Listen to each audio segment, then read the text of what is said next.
નમસ્કાર, weather analysis સાથે હું છું પાયલ અને પોરબંદરના દરિયા કિનારાથી વેધર એનાલિસિસ કરી રહ્યા છીએ।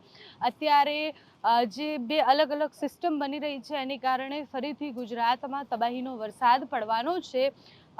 પોરબંદર અને એની આસપાસનો આખો જે પટ્ટો છે, દેવભૂમિ દ્વારકાથી લઈને આખો દરિયાકાંઠાનો જે પટ્ટો છે ત્યાં પણ ભારે વરસાદની સંભાવનાઓ છે અને દક્ષિણ ગુજરાતમાં તો અત્યારે અતિથી અતિ ભારે વરસાદ પડી જ રહ્યો છે।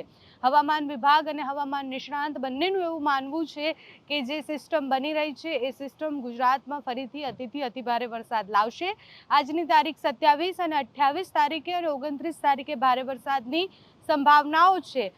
જે મહારાષ્ટ્રનો જે દરિયાકાંઠાનો વિસ્તાર છે ત્યાંથી એક ટ્રફ પસાર થઈ રહ્યો છે, જેના કારણે સતત દક્ષિણ ગુજરાતમાં વરસાદ પડી રહ્યો છે।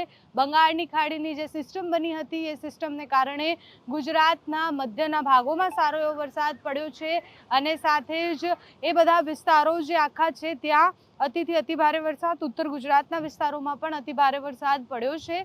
હવામાન નિષ્ણાંત પરેશ ગોસ્વામીનું એવું માનવું છે કે 28 અને 29 તારીખે ગુજરાતમાં હજુ પણ ભારે વરસાદ પડશે। અત્યારે દરિયાકાંઠાના બધા જ વિસ્તારોમાં ભારે વરસાદ સાથે ભારે પવન ફૂંકાવાની પણ જે આગાહી છે હવામાન વિભાગ દ્વારા વ્યક્ત કરવામાં આવી છે। 30-40 કિલોમીટર પ્રતિ કલાકની ઝડપે પવન ફૂંકાશે। અમે જ્યારે અહીંયા દરિયા કિનારે ઊભા છીએ તો એ વસ્તુ ફીલ થાય છે કે કેટલી ભારે પવન ફૂંકાઈ રહ્યો છે, દરિયામાં કરંટ પણ એટલો વધારે છે।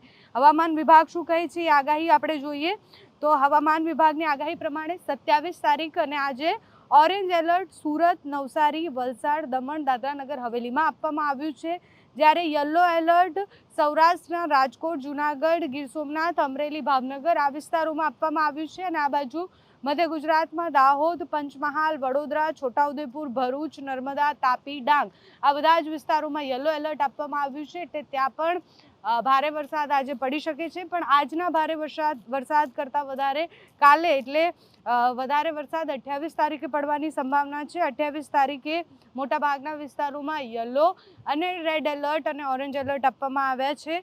ઓરેન્જ એલર્ટ ક્યાં આપવામાં આવ્યું છે? ફરીથી જે સૌરાષ્ટ્રના પટ્ટા છે ત્યાં અતિ ભારે વરસાદની શરૂઆત થવાની છે। ઓરેન્જ એલર્ટ આપવામાં આવ્યું છે સુરત, નવસારી, દમણ, વલસાડ, દાદરા નગર હવેલી આ બધા વિસ્તારોમાં ઓરેન્જ એલર્ટ છે, એટલે ત્યાં ભારે વરસાદ પડવાનો છે, અતિ ભારે વરસાદ પડવાનો છે।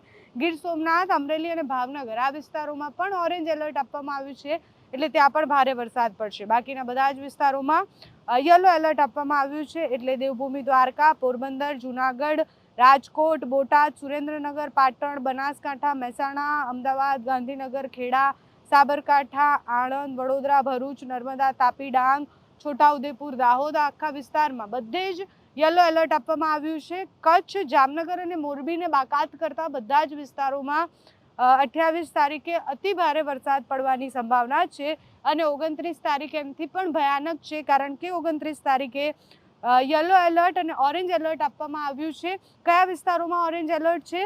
તો સૌરાષ્ટ્રના આખા પટ્ટામાં, દરિયાકાંઠાના પટ્ટામાં ઓરેન્જ એલર્ટ છે, બાકી દક્ષિણ ગુજરાતમાં અને મધ્ય ગુજરાતમાં પણ ઓરેન્જ એલર્ટ આપવામાં આવ્યું છે, એટલે દેવભૂમિ દ્વારકા, પોરબંદર, ગીર સોમનાથ, ભાવનગર, અમરેલી આખા વિસ્તારમાં ઓરેન્જ એલર્ટ છે। જામનગર, રાજકોટવાળા વિસ્તારમાં પણ ઓરેન્જ એલર્ટ છે। અમદાવાદ, ખેડા, આણંદમાં પણ ઓરેન્જ એલર્ટ આપવામાં આવ્યું છે, એટલે ત્યાં પણ અતિ ભારે વરસાદ પડવાનો છે અને આ બાજુ મધ્યના ભાગોમાં દાહોદ, પંચમહાલ, વડોદરા, છોટાઉદેપુરમાં પણ વરસાદ રહેવાનો છે અને નીચે દક્ષિણના ભાગોમાં ભરૂચ, નર્મદા, તાપી, ડાંગ, નવસારી, વલસાડ બધે જ ઓરેન્જ એલર્ટ આપવામાં આવ્યું છે।